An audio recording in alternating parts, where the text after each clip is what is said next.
sebagian dari jualan di mana dia bekerja itu menjual rokok. Bagaimana hukumnya? Ya, ini biasa kita jumpai di orang-orang yang bekerja di minimarket, ya, atau supermarket, ya, di mana dia hanya bekerja mungkin sebagai kasir atau ya sebagai orang yang bekerja di situ. Sesuatu yang diharamkan oleh Allah Subhanahu wa taala, misalnya rokok ini. Bagaimana hukumnya? Perlu ditanga sama deceng.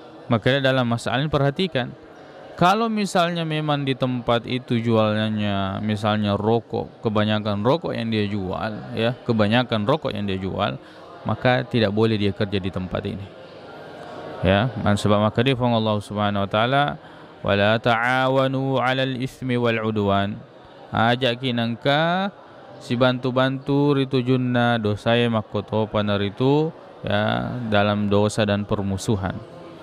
Ya, nekia kalau 1% saja atau 2%, ya, memuarif Allah Subhanahu wa taala nadam pengangi ritu junna wewe atas salata yang, ya, berat, ya, atau yang sulit kita hindari hal-hal yang seperti ini.